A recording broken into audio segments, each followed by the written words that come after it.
Good morning. Stock 2020 में आप सबका स्वागत है। मैं हूं आशीष वर्मा और रोज की तरह मैच मेरे साथ चलेंगे नीरज बाजपेयी। नीरज जी, क्या हालचाल? बहुत बढ़िया। और मार्केट भी लग रहा है आज अच्छा कुछ करना चाहिए, देख लेते हैं। लेकिन एसजीएक्स निफ्टी इस समय ऐसे इंडिकेशन नहीं दे रहा है। कमजोरी के संकेत हैं आज के कारोबारी सत्र के लिए। हल्के दबाव के साथ शायद भारतीय बाजारों के आज कामकाज की एटलीस्ट शुरुआत होगी। 20 से 25 अंक की कमजोरी है।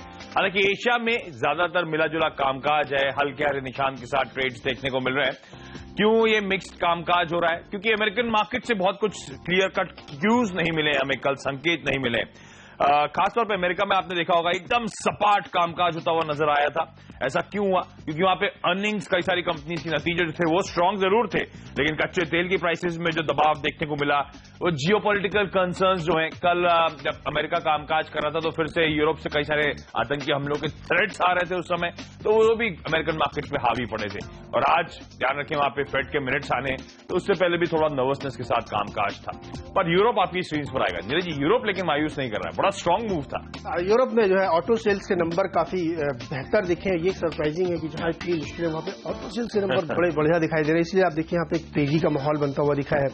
और दूसरे जो है काफी दिनों से वहां पे एक फ्लैटिश सा कारोबार था, एक सबड्यूड था, तो वहां से एक उछाल बनती हुई दिखी है। तो ये अंदाजा लगाना बहुत मुश्किल नहीं होगा। हालांकि आशीष जी, जो एसजीएक्स निफ्टी ने छलिया है ये रोज नीचे दिखाई देता है और मार्केट अपना ऊपर हो जाता है 2 दिन से। तो ये एक बड़ा इंटरेस्टिंग होगा कि आज भी एसजीएक्स निफ्टी आपको ये संकेत दे रहा है कि कमजोर होगा, लेकिन जिस तरीके से ब्रॉडर मार्केट में खरीदारी दिखती है। पर दिक्कत की बात एक्चुअली आज की जो फेड मिनट्स है वो नर्वस करने चाहिए, क्योंकि ज्यादातर लोग, मैं कुछ ऐसा पढ़ रहा था, फेड मिनट्स माना जा आमतौर पर मानते नहीं, बहुत ज्यादा इंपॉर्टेंट होते हैं। कुछ बातें हुई थी जिसका डिटेल ब्यौरा आ जाता है। इस बार कहा जा रहा है फेड मिनट्स में शायद वो डिटेल्ड हाइलाइट्स होंगी कि ब्याज दरें शायद दिसंबर में बढ़ती हुई नजर आए। उसमें स्पेसिफिकली पॉइंट आउट हुआ हो कि बीच में वो ग्लोबल संकट के चलते दबाव था, उसके बाद हालात सुधर गए। अब तो सारे, क्योंकि प्राइस एक्शन भी इंप्रूव हुआ है, चाहे इक्विटी मार्केट्स में हो बाकी मार्केट्स में हो, तो कहा जा रहा है वो फेड मिनट बड़ा इंपॉर्टेंट होंगे। शायद क्लियर कट इंडिकेशंस हो, बारिंग कुछ नेगेटिव ना हो, तो शायद दिसंबर में रेट हाइक हो सकती है। इस हद तक कुछ मैंने वॉइसेस पढ़ते हुए देखे हैं। तो अगर ऐसा है तो शायद नर्वसनेस तो होगी फिर इक्विटी मार्केट्स में। तो ये कंसोलिडेशन रहेगा, इसी दायरे में बाजार चलेगा। बाजार मान चुका है कि दिसंबर में रेट बढ़ जाएगा वहां पे, तो बढ़ जाए, अच्छा है। इवेंट से पहले नर्वसनेस होनी, इवेंट के बाद दिक्कतें पीछे छूट जाएंगी, तो हम शायद और बैग एंड बैगेज कैरी नहीं कर रहे होंगे, अच्छी खरीदारी देखने को मिले। इसीलिए मुझे आज हमने अपनी स्ट्रेटजी बनाई कि बिल्कुल चुनिंदा शेयरों पे खरीद बाय दोनों को रखिए। इंडेक्स में देखिए, आप इंडेक्स देखेंगे आप कंफ्यूज हो जाएंगे। तो शुरुआत कहां से हो रही है? शुरुआत में हम एक खरीदारी और एक बिकवाली साथ करेंगे। इन्फोसिस पहला शेयर होगा, यहाँ पे बिकवाली करेंगे। तमाम सारी जो इसमें इन्होंने अपने आउटलुक दिए, उसके बाद स्टॉक कल भारतीय बाजारों में थोड़ा कमजोर ट्रेड कर रहा था। एडीआर पे नजर डालेंगे, 4-5% वहां पे गिरा, यानी इसको बाजार जो है थोड़ा और सीरियसली ले रहा है। हालांकि आशीष ज्यादा बेटर जानते हैं इसको कि वो क्वार्टर कमजोर होता ही है, लेकिन कमेंट्री को लेकर के थोड़ा सा लोग सचेत थे, इस वजह से कमजोरी दिखी और इसीलिए जो इसका एडीआर दिख रहा है वो कमजोर दिखा। सेक्टर्स लगता है आज इसकी फिर से थोड़ी सी पिटाई हो सकती है। 1040 के लक्ष्य के साथ इसमें आप बिकवाली करके चल सकते हैं। 1075 पे स्टॉप लॉस रखें। एसआर ऑयल अगला स्टॉक होगा और यहां पे खरीदारी की सलाह दे रहे हैं सेक्टर्स। कल एक खबर निकल के आई बाजार बंद होने के बाद, तेहरान जो ईरान की राजधानी, वहां से खबर ये आ रही कि वहां की सरकार सारस ऑयल में स्टेक खरीदना चाहती है और ये वहां के तेल मंत्री का बयान है। तो मतलब इसको थोड़ा ऑथेंटिक मानना चाहिए। मेहर जो वहां की न्यूज एजेंसी है उसकी रिपोर्ट आई, जिसको बाद में रॉयटर्स ने अपने उसमें कैरी किया। तो सेक्टर्स को लगता है कि ये एक बड़ा डेवलपमेंट है एसआर में। हालांकि ध्यान रखना चाहिए रोजनेफ्ट के साथ इनकी बाइंडिंग है, नॉन बाइंडिंग बातचीत चल रही है। रोजनेफ्ट ने इसमें अपना इंटरेस्ट दिखाया था। तो ये एक बड़ा दिलचस्प है कि एक तरफ रोजनेफ्ट से भी बात चल रही है, दूसरी तरफ ईरान भी इसमें इंटरेस्ट दिखा रहा। और ये भी याद रखना चाहिए कि ईरान ने लगातार ये बात ऑफिशियली कहा है कि वो भारत में किसी रिफाइनरी में स्टेक लेना चाहता है, और अब ऑफिशियली अगर ये बोल रहे हैं तो मुझे लगता है कि एसआर ऑयल में आज एक फायरवर्क्स दिखेगा। पता नहीं ये डील होगी नहीं होगी, लेकिन इस खबर के चलते स्टॉक में तेजी बन सकती है। 225 के लक्ष्य के साथ इसमें खरीदारी करें, 210 में स्टॉप लॉस सकते हैं। शुरुआत में दोनों स्टॉक्स हमारे तो खरीदारी वाले होंगे। एक स्टॉक जो हम कह रहे थे थोड़ा सा कीनली वॉच आउट करें डेवलपमेंट्स को, एरोस इंटरनेशनल 640-645 के हाई से आज वो ईयर लोज पे कामकाज कर रहा है। कल 203 पे बंद हुआ था, यही इसके ईयर लोज है। अब जो डेवलपमेंट्स है हमें लगता है आज शायद अच्छा स्ट्रांग मोमेंटम अपसाइड में आपको देखने को मिले। एरोस पीएलसी जो है, जो पेरेंट कंपनी है, उसने अपने रिजल्ट्स घोषित करे हैं। आय में 98%, कांस्टेंट करेंसी बेसिस पे आय 130%, इबिटा में 160% और मुनाफे में 155% का उछाल आया है। बेहतरीन नंबर्स हैं। कल एरोस पीएलसी के स्टॉक में हमने डबल डिजिट गेन्स आते हुए देखे हैं यूएस में जब वो कामकाज कर रहा था। मैनेजमेंट अब तक चुप्पी साधा हुआ था जो तमाम एलिगेशंस लगाए गए थे इस कंपनी पे। पर रिजल्ट्स के बाद जो कॉन्फ्रेंस कॉल हुई है उसमें मैनेजमेंट ने कहा है पिछले 4 हफ्तों से वो मैलिशियस अटैक चल रहा है कोऑर्डिनेटेड शॉर्ट सेलर्स का, उसके चलते स्टॉक में प्रेशर आया है। जो कहा जा रहा है कि रीजनल फिल्म्स और स्मॉल फिल्म, जो कहा जा रहा था नंबर ऑफ रिलीजेस कम है जो कंपनी बताती है एक्चुअली, उसमें उनका कहना है कि रीजनल और स्मॉल फिल्म्स नहीं जोड़ी जा रही हैं जिसको एरोस इंटरनेशनल लगातार रिलीज करती रहती है। इनफैक्ट Q3 बड़ा इंटरेस्टिंग और इंप्रेसिव हो सकता है इस कंपनी का। ध्यान रखें Q3 में बाजीराव मस्तानी आनी है तो उसके चलते शायद बड़ा तगड़ा अट्रैक्शन आता हुआ नजर आए। तो काफी सारे अब वो चुप्पी खत्म हुई है तो शायद कई लोगों को रिलीफ मिला होगा। ये नंबर स्ट्रांग है, उस पर रिएक्शन होगा इस समय ट्रेडिंग बायस के साथ, लेकिन हमें लगता है एक अच्छा उछाल स्टॉक दे सकता है। दूसरा स्टॉक जो ट्रेड में कल हरकत में आया था वो था डिशमन फार्मा का। डबल डिजिट लॉसेज आए थे इस स्टॉक में। थोड़ा सा रिस्की ट्रेड अभी भी हो सकता है तो स्ट्रिक्ट स्टॉप लॉस के साथ, लेकिन हमें लगता है शायद आज हल्का सा इंच अप करता हुआ नजर आए। कल क्यों पिटाई हुई थी? क्लोविस ऑन्कोलॉजी का स्टॉक इंटरनेशनल मार्केट में 70% गिर गया था। उसकी एक की ड्रग जो है लंग कैंसर के लिए जो पाइपलाइन पे कामकाज चल रहा था, यूएस एफडीए ने वहां पे रोक लगा दी थी। उनका कहना है कि जो कंपनी कह रही है पेशेंट्स पे कोई इस दवा का असर देखने को नहीं मिल रहा है। डिशमन कैसे इन्वॉल्व हुआ? डिशमन ध्यान रखिए एपीआई सप्लाई करने का काम करता है क्लोविस ऑन्कोलॉजी को, इसीलिए यहां पे एक तगड़ा धक्का लगता हुआ नजर आया था क्योंकि अपॉर्चुनिटी लॉस है डिशमन फार्मास्यूटिकल के लिए। अपॉर्चुनिटी लॉस है हाँ। कुछ लोग कल भी गलतफहमी रख रहे थे कि यूएस एफडीए की गाज डिशमन फार्मा पर डायरेक्टली गिर गई है। इनफैक्ट बीएसई ने जब एक्सचेंजेस में पढ़ रहा था, जब क्लैरिफिकेशन मांगा गया था, तब इसी पॉइंट पे क्लैरिफिकेशन मांगा गया था। शायद इसीलिए 14-15% के आसपास का फॉल था, मुझे नहीं पता। इसीलिए मैं मान रहा हूं कल के प्रेशर के बाद अगर वाकई उसके में फॉल था तो उन लोग को जो रिलीफ होना चाहिए। एक अपॉर्चुनिटी लॉस शायद वो प्राइसिंग हो चुका है। आज हमें लगता है हल्की खरीदारी करने के मौके हो सकते हैं, लेकिन कॉशियस रहें इसका आउटलुक में। इसी के साथ वक्त है हम दोनों की टीम्स के अब डिपेंडेबल खिलाड़ी जानने का।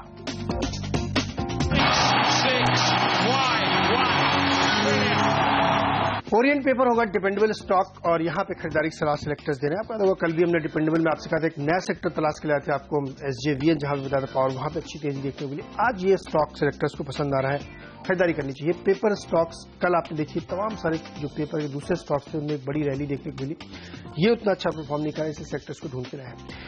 एक इंटरेस्टिंग फैक्ट आप ये ध्यान रखिए कि जो डोमेस्टिक फंड है इस समय अच्छी खासी खरीदारी कर रहे हैं जबकि FIIs बेच रहे हैं। और इस स्टॉक में अगर आप डोमेस्टिक फंड की होल्डिंग देखेंगे तो करीब 9-10% से ज्यादा तो अकेले जो है होल्ड करें। ICICI प्रू है, फ्रैंकलिन है, ये तमाम सारे हैं, LIC, GIC, ये सारे इसमें फंड होल्ड करते हैं और जो धीरे धीरे इंक्रीज हो रहा है। वजह उसकी बिल्कुल साफ है कि ये जो सेक्टर है नया सेक्टर है और इसमें खरीदारी करनी चाहिए क्योंकि ये अंडर ओन रहा है। इसके साथ ही इसमें इंटरेस्टिंग है कि जो ये कंपनी है इसमें सीमेंट का भी कारोबार है, पेपर का भी कारोबार है और इलेक्ट्रिकल इक्विपमेंट का भी कारोबार है, जो बहुत पॉपुलर नेम है घर घर में।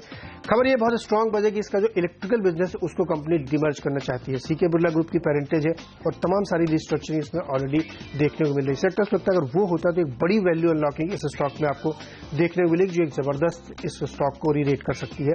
स्टॉक बहुत नीचे ट्रेड अभी कर रहा है, बहुत अट्रैक्टिव वैल्यूएशन पे है, इसीलिए फंड की लगातार बाइंग देखने को मिली। हो सकता है ये खबर शायद कहीं ना कहीं बहुत स्ट्रांग बज पे है, इसलिए भी इसमें बहुत ज्यादा बाइंग देखने को मिल रही। तो हमें लगता है कि इसमें आपको नजर रखनी चाहिए और ये स्टॉक आज आपको बढ़िया रिटर्न दे सकता है जैसा कि कल आपको SJVN ने दिया था। 29 रुपए का लक्ष्य होना चाहिए, 24.50 पे स्टॉप लॉस। आशीष, कुछ स्पेसिफिक पॉकेट्स हैं जो आपके रडार करनी चाहिए। आपने देखा होगा बड़ा कंसंट्रेटेड बाइंग स्पेसिफिक पॉकेट्स में आ रही है, अक्रॉस द मार्केट्स नहीं देखने को मिल रही है। ऑयल एंड गैस स्पेस, और जिस तरह की वहां पे खबरें आ रही हैं, स्टेटमेंट्स आ रहे हैं पेट्रोलियम मिनिस्टर के, बड़े इंकरेजिंग है। इस पॉकेट से हमने HOEC चुना है जिसमें आज हम मानते हैं खरीदारी करके चलें। कल भी मेरे ख्याल से ऑयल एंड गैस स्पेस में सिलेक्टिव बाइंग थी। HOEC में भी आपने देखा होगा तगड़ा वॉल्यूम प्राइस एक्शन देखने को मिला है। हमें लगता है आज ये काउंटर्स फोकस में आएंगे। HOEC के साथ अच्छी बात है कि देश की सबसे बड़ी housing finance company HDFC 11% stake इस कंपनी में ओन करती है। GIC जो कि एक लीडिंग इंश्योरेंस कंपनी है 1.25% से ज्यादा स्टेक ओन करती है। एक समय तो वाकई झुंझुनवाला भी इस कंपनी में बेट करते थे। ऑयल मिनिस्ट्री ने ध्यान रखें कंसल्टेशन पेपर जारी करा है। न्यू रिजीम की बात करी गई है जिसमें हाइड्रोकार्बन एक्रिएजेस को अवॉर्ड करने की बात करी गई है। बेसिक आइडिया है कि इन्वेस्टर सेंटिमेंट्स को रिवाइव करा जा सके, स्पेस में रूल्स को सिंप्लीफाई करने की कोशिश करी गई है। नेचुरल गैस के प्राइसिंग को फ्री अप करने की बात है और जो कंट्रोवर्शियल, जो आपको याद होगा प्रोडक्शन शेयरिंग कॉन्ट्रैक्ट था, उसे सिंपलर रेवेन्यू शेयरिंग रेजीम में तब्दील करने की बात करी गई है। गिवन द बैकड्रॉप कि ये स्पेस अभी तक ऑयल एंड गैस स्पेस में एक्सप्लोरेशन एक्टिविटीज पिकअप नहीं हो रही थी, इंटरनेशनली लोकली इंटरेस्ट पिकअप नहीं हो रहा था। इनफैक्ट ग्लोबल प्लेयर्स जैसे कि बीपी या फिर डोमेस्टिक कंपनी जैसे कि ओएनजीसी, ये सब चाहते थे कि प्राइसिंग फ्री अप हो, ताकि क्योंकि नए इन्वेस्टमेंट्स इस स्पेस में अनवायबल हो रहे थे। अब इस नए राउंड ऑफ बिडिंग को और वायबल बनाने के लिए, प्रोग्रेसिव बनाने के लिए, ट्रांसपेरेंट और मार्केट फ्रेंडली बनाने कहा जा रहा है, ये नई रिजीम, ये नया कंसल्टेशन पेपर सामने लाया गया है। एचओईसी जैसी कंपनी जो कि एक्सप्लोरेशन में बड़े बेनिफिशियरी होंगी। ध्यान रखिए, इस कंपनी के 10 पेट्रोलियम ब्लॉक्स हैं असम में, नॉर्थ ईस्ट में 2 ब्लॉक्स हैं गैस के, असम और गुजरात में। हमें लगता है in oil and gas space में सिलेक्टिव कंसंट्रेटेड बाइंग आती हुई नजर आएगी। छोटी मझोली कंपनियों को रडार पे रखें, एचओईसी उनमें से एक हो सकता है, बाकी आप पढ़ें। 40 तक के लेवल तक आज अप्रोच करें, लेकिन ये कंपनीज यहां से बेहद strong momentum over a period of time देने का दम कम रखती हैं। छोटा सा ब्रेक, उसके बाद मिडिल ऑर्डर के खिलाड़ियों पर फोकस।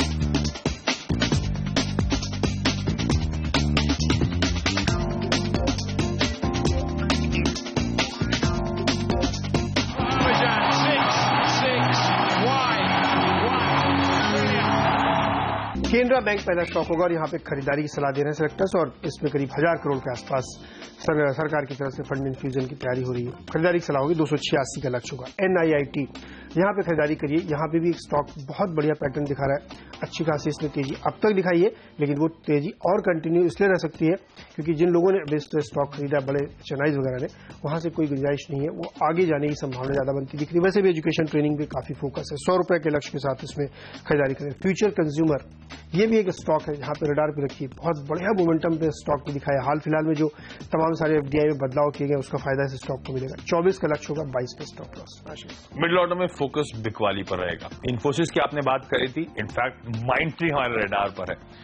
इन्फोसिस की मार्जिन गाइडेंस को लेकर थोड़ी सी दिक्कतें होंगी, लेकिन ज्यादा इंपॉर्टेंट इस समय आईटी कंपनीज पर है जो यूएस का नया वीजा रिजीम की बात करी जा रही है। इलेक्शंस आ रहे हैं, तो इलेक्शन रिलेटेड रेटोरिक जो हम कहते हैं, हल्ला मचना शुरू हो गया है जॉब्स को लेकर, और इस बार जो दिक्कतें हैं वो थोड़ी सी प्रोफाउंड और होती हुई नजर आ रही है। इन कंपनी से रडार पर रखें। 1420 तक मिड कैप स्पेस में तो बड़ा तगड़ा प्रीमियम कमांड करती, तो वैल्यूएशंस को लेकर कंसर्न्स माइंट्री के वैसे भी है। रिलायंस इंफ्रा बिकवाली करने की सलाह। 49% स्टेक इसने मुंबई डिस्कॉम में कैनेडियन फंड को बेचा था 3500 करोड़ रुपए में। बहुत अच्छी बात थी, क्योंकि एक पेंशन फंड इंडिया के पावर सेक्टर में निवेश करने को तैयार है, डिस्ट्रीब्यूशन कंपनी में निवेश करने को तैयार है। रिलायंस इंफ्रा इससे डेट रिड्यूस करेगा, लेकिन ध्यान रखें जिस कारोबार को बेचा जा रहा है, जिसमें से 49% स्टेक बेचा जा रहा है, कई एनालिस्ट मानते हैं वो कैश काउ है। क्यों? FY15 में 7,500 पौने 8,000 करोड़ रुपए के आसपास की आय उस डिस्कॉम से आई थी। हीरो मोटो बिकवाली करने की सलाह। अच्छा बिल्डअप के बाद यहाँ पर इंडिकेशंस आ रहे हैं कि शायद बिकवाली के मौके ढूंढने चाहिए, कमजोरी आ सकती है। 25-35 तक के लेवल्स तक अप्रोच करें। एक तो स्पेस में टू व्हीलर कारोबार स्क्वीज हो रहा है, ऊपर से कंपटीशन बड़ा एग्रेसिव है। एक कंप्यूटर से तो आज हम चैनल में बातचीत भी करने वाले हैं। हीरो मोटो का आप लेकिन रडार पर रखें। चलिए इसी के साथ वक्त है हम दोनों की टीम्स के अब फ्री खिलाड़ी जानने का। Ansal housing real estate company है और सिलेक्टर्स को लगता है यहाँ खरीदारी करनी चाहिए। फ्री के तौर पर हमने चुना है। बहुत जल्दी से आपको बता दूं 2-3 रीजन क्यों हमने खरीदा है। तो प्रोमोटर होल्डिंग इसमें 57-58% के आसपास काफी कंफर्टेबल है। फ्री फ्लोट काफी कम है, इस वजह से स्टॉक में बढ़िया मोमेंटम देखने को मिलता है। 100% FDI कंस्ट्रक्शन रिलेटेड एक्टिविटीज में ऑलरेडी सरकार कर चुकी है, उसका एक बड़ा फायदा होगा। रीट से रिलेटेड तमाम सारे इश्यूज क्लियर हो चुके हैं, तो वो भी एक इसके लिए ट्रिगर है। वैल्यूएशन वाइज स्टॉक देखेंगे 68 रुपए की बुक वैल्यू, स्टॉक 27 रुपए पर ट्रेड कर रहा है, यहाँ पे वैल्यू बनती है। साथ ही ब्याज दरों में कमी आई है, उसका इम्पैक्ट आपको इस क्वार्टर जो अगला क्वार्टर आएगा उसके नतीजों में देखने को मिलेगा। 5 साल का ट्रैक रिकॉर्ड अगर आप देखें तो कंपनी ने डिसेंट प्रॉफिट बनाए हैं। बहुत कम रियल एस्टेट कंपनियां ऐसी होंगी जिनके ऊपर कर्ज बहुत कम या जीरो है।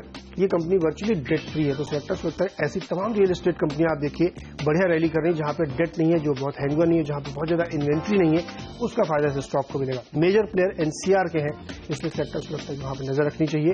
हमें लगता है कि आज 32 का लक्ष्य बहुत आसानी से अचीव करेगा। 27 पे स्टॉप लॉस रखें। आईटी के बाद एक और कॉमन थ्रेड हमारी टीम में रियल एस्टेट कंपनी है। अनंत राज है एक्चुअली हमारा आज का फ्री हिट खिलाड़ी।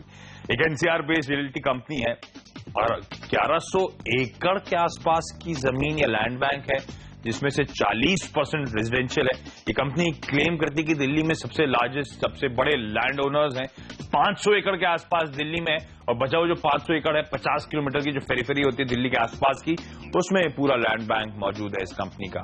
तो सबसे इंपॉर्टेंट ट्रिगर तो जो बढ़िया एसेट से कंपनी ओन कर रही है इस समय, जिसका अगर रियल एस्टेट स्पेस में हालात इंप्रूव होते हैं तो भरपूर फायदा अनुराग जैसी कंपनी को मिलेगा। इसके अलावा ध्यान रखें, सरकार लो कॉस्ट हाउसिंग में फोकस कर रही है, हाउसिंग फॉर ऑल स्कीम की बात करी गई है, उसका बड़ा बेनिफिशियरी अंतराज होगा। क्यों? क्योंकि इस कंपनी ने already low cost housing projects पे काम कर रखा है। नीमराणा नाम का एक प्रोजेक्ट था, 3000 ड्वेलिंग्स बनाई थी इस कंपनी ने, 3000 हाउसेज बनाए थे जो हाथों हाथ बिकते हुए नजर आए थे। तो ऑलरेडी एक्सपर्टीज है उस स्पेस में इस कंपनी का। इसमें ध्यान रखें, बड़े दिग्गज निवेशक, डोमेस्टिक निवेशकों का स्टेक तो ऑलरेडी है ही है। एफआईआईज इस कंपनी में 11% ओन करते हैं, प्रमोटर्स खुद 63% के आसपास की होल्डिंग रखते हैं, जो कन्विक्शन देता है। शेयर होल्डिंग पैटर्न बड़ा स्मार्ट है इस कंपनी का। कहा जा रहा है कुछ दिग्गज निवेशक जो आजकल घरेलू निवेशक हैं, मार्की नेम्स हो गए, जहां भी हाथ लगाते हैं अच्छा उछाल देखने को मिलता है, कहा जा रहा है वो एक्यूमुलेट कर रहे हैं इस समय स्टॉक को। हमें लगता है लेकिन स्टॉक को रेड ऑफ रखें। रियल एस्टेट स्पेस में कुछ रेंज अप जैसे नीरज भी हाईलाइट कर रहे थे, जिनके कुछ पॉजिटिव हैं, उन पॉकेट्स में आपको अच्छा मूव्स आते हुए नजर आएंगे। 42 तक के लेवल्स तक यहां पे अप्रोच करने की सलाह होगी। चलिए एक छोटा सा ब्रेक लेते हैं, ब्रेक के बाद मनु की टीम से आखिरी के 3 खिलाड़ियों पर फोकस करेंगे।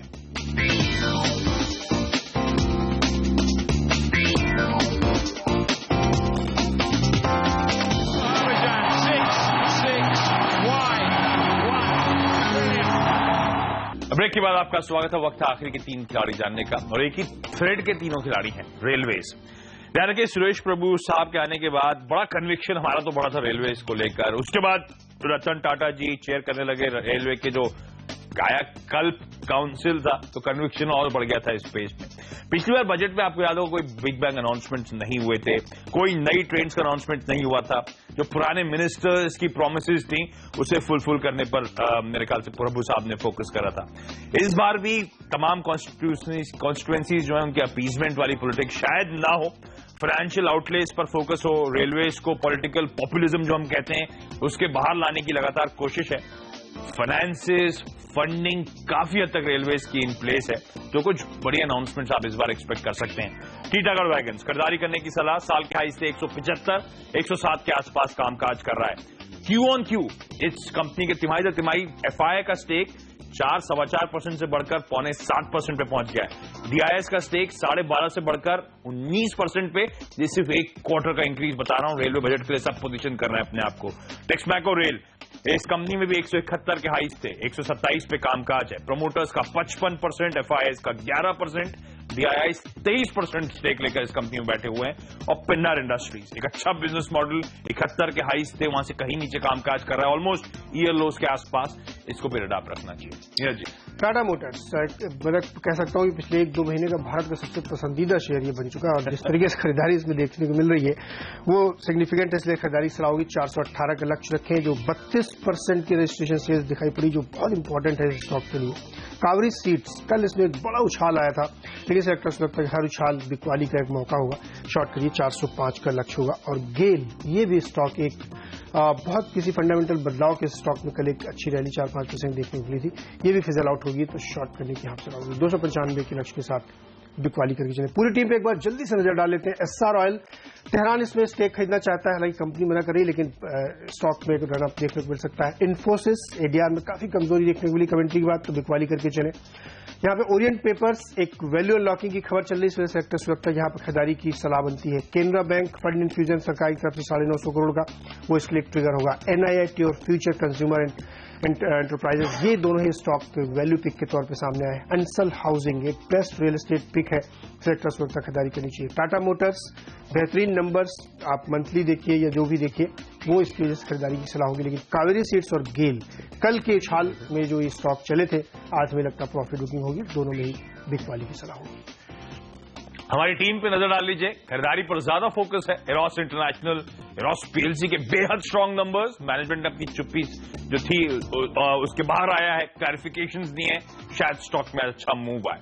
डिशमन फार्मा, अपॉर्चुनिटी लॉस जरूर है इस कंपनी के लिए, पर वो काफी तक शायद कल प्राइस इन हो गया है। थोड़ा सा कॉशियसली, थोड़ा सा कंजर्वेटिवली यहाँ पर ट्रेड करने की जरूरत है। स्ट्रिक्ट स्टॉप लॉस लगाएं, क्योंकि बहुत तगड़ी प्रेशर आया है। एचओईसी ऑयल एंड गैस स्पेस में सिलेक्टिव बाइंग पर फोकस है हमारा। नई गैस प्राइसिंग पॉलिसी बेहद इंकरेजिंग नजर आ रही है, रेड ऑफ रखना चाहिए। Mind tree, Reliance infra, hero MotoCorp, आज के 3 ऐसे स्टॉक्स जहां पे हमें लगता है शायद कमजोरी के साथ कामकाज हो सकता है, इनमें बिकवाली करने की सलाह है।